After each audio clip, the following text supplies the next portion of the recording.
네, 여러분 안녕하세요. 곰돌입니다. 좀 오랜만에 촬영을 하게 됐는데요. 뭐 오랜만에 한 만큼 더 열심히 한번 해보도록 하겠습니다. 자, 오늘은요 주제가 좀 두 개예요. 송나라 때의 동아시아 대외교역과 고려의 성장과 대외관계에 대한 내용입니다. 자, 먼저 첫 번째로 송나라의 대외교역에 대해서 좀 보도록 할게요. 자, 송나라 주변의 모든 국가와 교역을 합니다. 물론 조금 있다가 그냥 보여드릴게요. 지금 요렇게 보시면은 서하, 그 다음에 이제 여기 요 나라 이 주변에 이제 금나라가 이제 들어차게 되고, 이 금나라는 여진족이 만들었는 나라죠. 그죠? 그 다음 고려, 일본, 대월, 대리, 티베트, 이런 나라들과 모두 관계를 맺습니다. 그 다음에 이 밑으로 해서 또 어떤 애들이 넘어오냐면 동남아 국가들도 넘어와요. 이렇게 보시면 되겠습니다. 그래서 송 주변의 모든 국가들과 교역을 하는데요. 특히 여러분들이 한 가지 좀 아셔야 되는 것은 고려와 일본과 동남아 국가들하고는 교역을 하는데, 다른 나라들은 전부 이제 조공하는 그런 이제 조공 관계를 맺었지만 이들하고는 조공 관계를 맺지 않고 단순히 교역을 하는 관계다라고 보시면 되겠습니다. 송나라와 고려 또는 송나라 일본, 송나라 이제 동남아 이 국가들하고는 조공 관계를 맺지 않았다. 이게 특징입니다. 그러면 송나라는 어떤 물품들을 수입을 해왔느냐? 주로 말과 인삼과 수은, 유황, 이제 이것을 이렇게 통상 이제 세 가지로 나누는데, 말은 요나라, 금나라, 그다음에 서하 또는 하라고 할게요. 자, 이제 요 세 나라를 통해서 보통 수입을 해오고, 인삼은 고려가 약간 독보적으로 수입을 한다고 보시면 되겠고요. 수은과 유황은 일본에서 수입을 해온다고 보시면 되겠습니다. 자, 그래서 이 지도를 다시 볼게요. 자, 이제 일본에서 이렇게 들어오는 것은 이제 은이라고 되어 있는데, 여기 숫자라고 적으셔도 상관없어요. 수은과 유황 이런 것들이 들어오고요. 고려에서는 이제 인삼이 들어오고요. 그죠? 그 다음에 요 나라에서는 말 이런 것들이 다 이제 말 이런 것들이 다 들어오는 거예요. 이렇게 말 이제 이렇게 또 말 이렇게 막 말이 되게 많이 들어와요. 근데 이 티베트하고 송나라하고 관계를 맺는 이 가운데에서 발달한 무역로가 하나 있습니다. 티베트는 송나라에게 말을 제공하고요.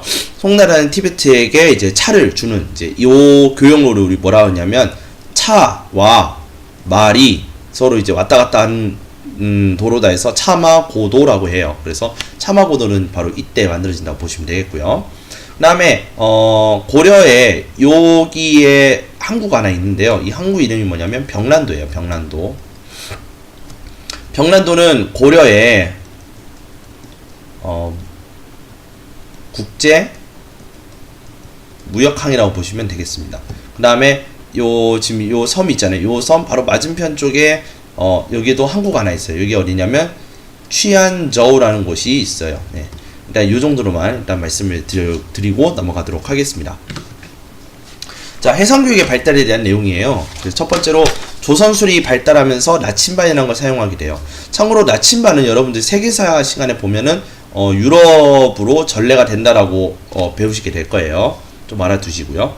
강남 해안도시가 발달하는데 광저우, 항저우, 즉 광주와 항주가 발달하게 됩니다.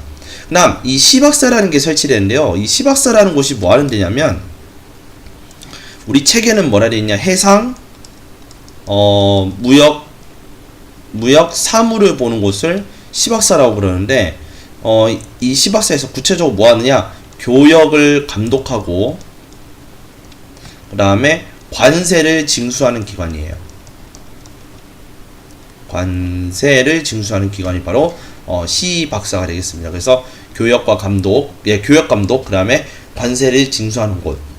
그러니까 이런 관세를 통해서 뭐예요? 재정 수입을 그러니까 재정을 확보하고자 하는 거죠. 그죠? 자, 그래서 이 주요 교역항, 이제 외국인들이 이제 집단적으로 거류지를 형성한다는 얘기인데, 이 주요 교역항의 외국인 집단 거류지가 형성하게 된 이유는 뭐냐면, 여기로 외국 상인들이 왕래가 이제 오고 가고가 어떠니까 활발하니까 아예 이 외국인들을 위한 거주지가 형성이 된다라고 보시면 되겠어요. 그죠? 자, 그 다음 동아시아의 국제교역인데요. 송나라, 그 다음에 다음 시간에 배울 우리가 원나라 때까지 이 취안저우라는 거 방금 제가 체크해드린 데 있죠? 자, 다시 볼게요. 치안저우 있죠. 예, 여기가 국제무역항으로 성장을 하게 되고요. 그 다음 방금 우리가 병란도 제가 체크해드렸죠. 고려 국제무역항인 병란도에서도 여러 나라 상인들이 교역을 하기 시작을 합니다. 자, 이제 우리 고려에 대해서 볼게요. 이제 첫 번째 주제는 이제 끝났고요. 두 번째, 고려의 성장에 대해서 보도록 할게요. 자, 이 시기 때는 제가 좀 그림을 살짝 하나 좀 그려볼게요.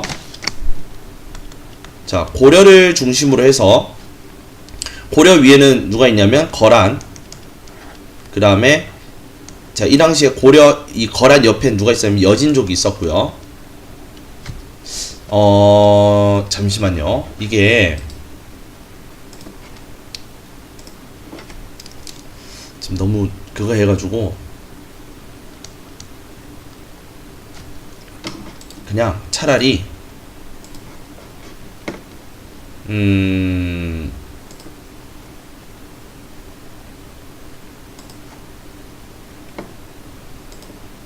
네, 여기다가 차라리 한번 해볼게요.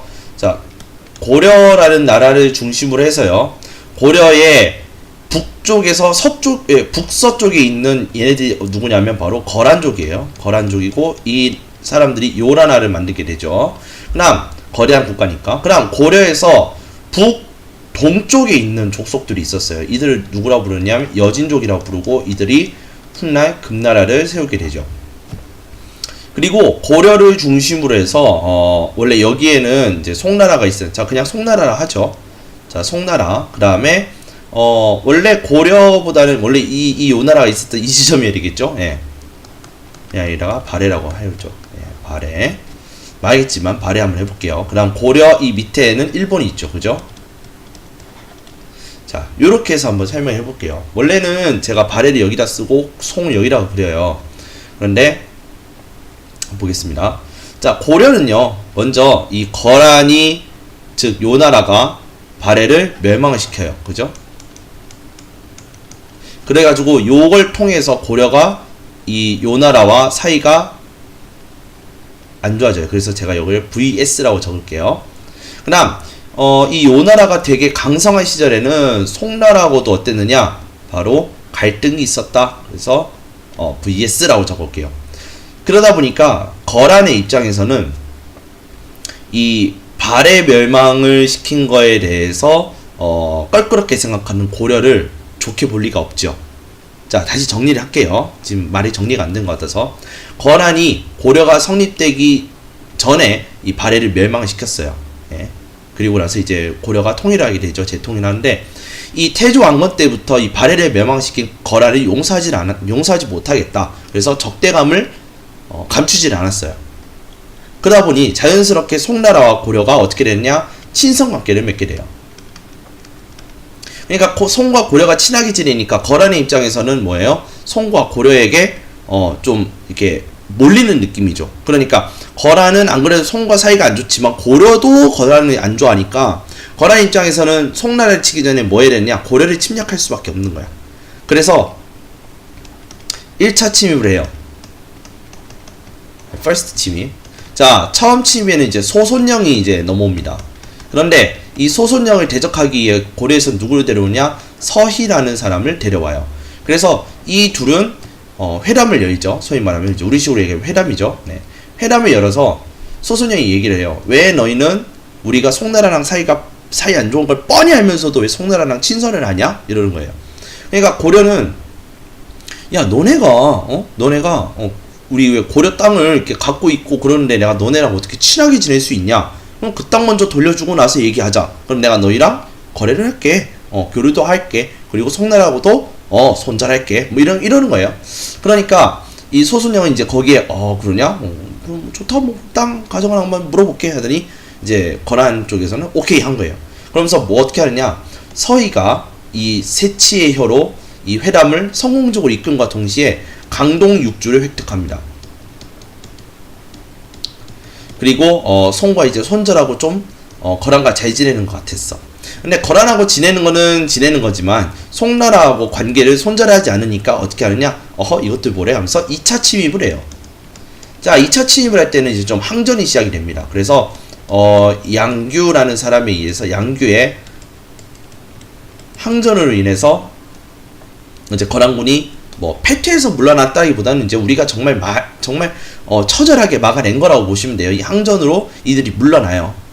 그 다음에 세 번째로 이 요 나라가 아예 우리 이쪽으로 뭐해라? 입조를 하라는 거예요. 입조라는 말은 뭐냐면 우리를 섬기라는 뜻이에요. 그래서 황제의 나라로 섬기라는 뜻이에요.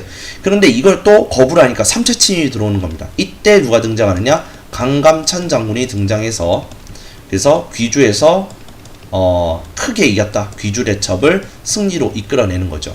자, 여기까지는 일단 이해를 하시겠죠? 그러니까 고려하고 거란과 사이가 안 좋고 그다음 송과 거란이 안 좋으니까 거란은 고려를 먼저 해치우고 싶어 한다. 그렇지만 고려가 이걸 잘 버텨내면서 여진족으로부터 의외로 이제 소위 말하면 이제 좀 이제 팬을 얻게 되는 거예요. 예. 여진족이 우와 오빠 짱 이렇게 되는 거야. 고려가 이 거란이랑 싸우는 거 보니까 야 작은 나라인데 거란보다 작은 나라인데 뭐 한 것 같다. 되게 잘 싸우고 야 좋다. 이래서 이들을 처음에 섬기기로 해요. 이 여진족이. 근데 이 당시 여진족은 어땠냐면 자, 요거를 크게 얘기하자면 자, 이게 전체가 여진이면 이 당시 여진족은 좀 여러 이제 부족으로 이렇게 나뉘어 있었다라고 우리가 좀 생각을 합시다. 이렇게 그래서 A, B, C, D, E, F, G, H 이렇게 있는데 이 여진족 이 당시 상황에서는 얘네들이 서로 뭐냐면 좀 부족을 형성하고 있었기 때문에 서로 하나로 힘이 합쳐지지 않았어. 근데 요거를 정리를 한 사람이 등장합니다. 이게 누구냐면 완옌부의 부족 통일이야. 그래서 이 완옌부라고 하는 건 저번 시간에 뭐라 했느냐? 완안부라고 해가지고 이제 한자로 쓰면 완안부라고 해가지고 완안씨 또는 완옌씨에서 이제 완옌씨 집안이라고 보시면 돼요. 예, 이게 완옌씨 집안이 이 부족을 통일을 하면서 세력을 얻게 되죠. 나름 이제 힘을 갖게 되는 거죠. 그때부터 뭐 하느냐? 약탈을 하기 시작해요. 고려를 약탈을 하기 시작해요. 그러면서 갈등 관계로 발전을 하게 됩니다. 그러니까 이 고려는 어떻게 하느냐면 완옌부의 부족 통일로 이 완옌부로 통일된 이 여진이 나름 힘을 얻으니까 고려를 이제 약탈을 하게 되죠. 국경지대에서 약탈을 하니까 고려의 특단책이 뭐냐? 윤관이라는 사람이 별무반이라는 거를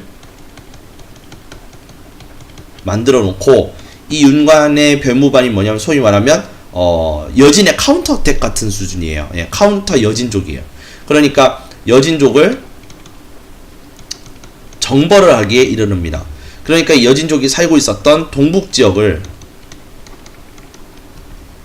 소위 말하면 얻게 되죠. 예, 이게 정벌을 해서 동북 지역을 소위 말하면 뺏어오게 되는 거죠. 그리고 여기다가 성을 지어요. 그것이 뭐냐면 동북 구성입니다.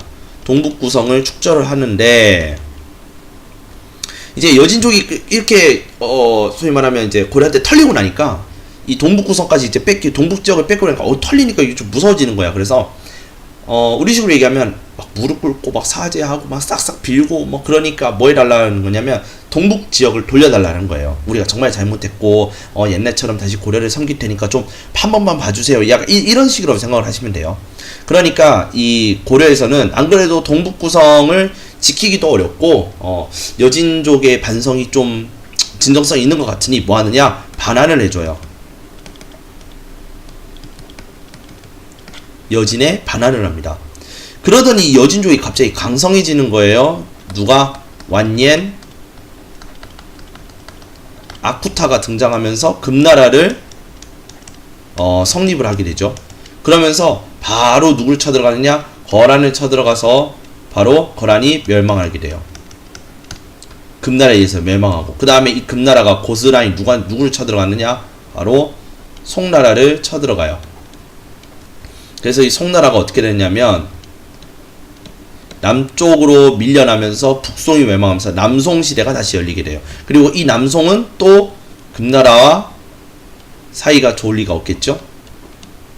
네, 요런 상황이 되는 거예요. 일본은 이 당시에 뭐 고려하고 크게 나쁜 그건 없었으니까 그냥 간단하게 친선이라고 정리를 해둘게요. 네. 자, 요렇게 됩니다. 즉, 이 송나라는 고려와 일본을 제외한 자, 요것도 친선. 고려와 일본을 제외한 모든 나라들과 사이가 다 안 좋았다고 보시면 돼요. 예. 그래서 거란, 여진 이 두 나라와 사이가 안 좋았고요. 고려 역시 이 두 나라와 사이가 안 좋았어요. 자, 그리고 이 금나라는요, 아쿠타 이제 금나라 성립하고 남송이 성립하고 다시 군신 관계를 요구해요. 자, 어제 우리를 섬겼던 여진족이 이제는 뭐 하느냐? 금나라가 되어서 남송으로 이제 송나라를 몰아내니까 하남 지역으로 몰아내니까 이제 고려의 역으로 군신 관계를 요구하기 시작하는, 우리를 섬기래요. 그리고 이거를 받아들이게 돼요.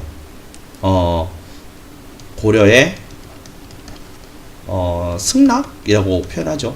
근데 승낙하는데 누가 승낙하느냐? 바로 이자겸이라는 사람이 자신의 정권 유지를 위해서 이러한 금나라의 군신관계 요구를 받아들이게 되죠. 그러면서 금과 이제 뭐 관계를 맺게 되는 겁니다. 소위 말하면. 네. 자, 이렇게 보시면 되겠습니다. 자, 이렇게 해서 우리 한국사 내용까지 좀 봤는데요. 자, 다시 희색 설정 취소하고, 자, 다시 이제 이걸 볼게요. 자, 이제 요 나라의 관계입니다. 고려의 적대, 무엇으로 인한 거냐? 바로 발해의 멸망입니다. 발해의 멸망.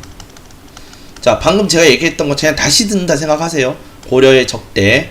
그래서 송나라를 공격하기 전에 고려를 먼저 정리할 필요가 있다. 그래서 1차 침입을 했는데 서희의 담판으로 해서 강릉 육주를 고려가 획득했다. 근데 그럼에도 불구하고 여전히 송나라와 관계를 맺으니까 쳐들어왔다. 양규가 버텼다. 3차가 침입했다. 강감찬이 귀주대첩으로 우리가 크게 이겼다. 그래서 요 나라는 그래? 그러냐? 알았다. 그러면서 고려의 그런 강함을 사실상 인정을 할 수밖에 없는 거였죠. 조공관계를 체결을 하면서 송나라와 요나라 고려가 세력 균형 상태를 유지하게 되는 겁니다. 자, 요것이 바로 1차 회담에 대한 내용이 되겠고요. 요거는 바로 양규에 대한 양규의 저항에 대한 내용이 되겠습니다. 자, 그리고 요것이 이제 3차 침입, 즉 귀주대첩에 대한 내용이 되겠습니다. 그냥 보고 참조를 하세요. 네. 자, 이제 금과 남송의 관계입니다. 자, 12세기 여진족이 위협을 하게 되는데요. 이제 누구를 위협하느냐? 이제 고려를 위협을 하는 거죠. 왜? 완옌부가 이 부족 통일을 했기 때문에 그런 거예요. 그래서 윤관이 별무반은 이제 여진 정벌을 하고 동북 구성을 이제 축조를 하지만 1년 만에 반환을 합니다. 그런데 이때 뭐냐? 금나라가 성립을 하게 되죠. 그리고 이 금나라가 중국의 화북지방, 즉 여기서 말하는 화북지방이라고 하는 거는 이 북쪽에 있는 옛날 이제 삼국지대에 삼국지 위나라가 있었던 이 지방, 또는 뭐 삼국지라는 게임을 좋아하는 친구들이라면 원소라는 사람이 있었던 그곳을 우리 화북지방이라고 그래요. 또는 뭐 공손찬 뭐 이런 사람들 있죠. 예. 이런 사람들이 있었던 지방이 화북지방이라고 보시면 돼요. 지금의 베이징 지역이라고 보시면 될 것 같아요. 자, 그 후에 고려의 이제 4대 관계를 요구합니다. 예, 섬겨라. 근데 이자겸은 이거를 받아들이고, 그 다음에 조공을 하고, 그 다음에 남송과도 교류를 하게 되었다. 자, 이렇게 보시면 되겠습니다. 자, 지금까지 우리가 고려에 대한 설명도 했고, 그 다음에 송나라 주변의 나라들과 어떤 교류를 맺은지에 대한 내용을 배웠고요. 자, 다음 시간에는 그 내용에다가 그 내용을 이제 이어서 베트남에 대한 내용을 조금 얘기를 하고, 그 다음에 몽골 제국에 대한 내용을 좀 보도록 하겠습니다. 시청해주셔서 감사드리고요. 구독과 좋아요는 곰돌에게 큰 힘이 됩니다. 지금까지 곰돌이었습니다.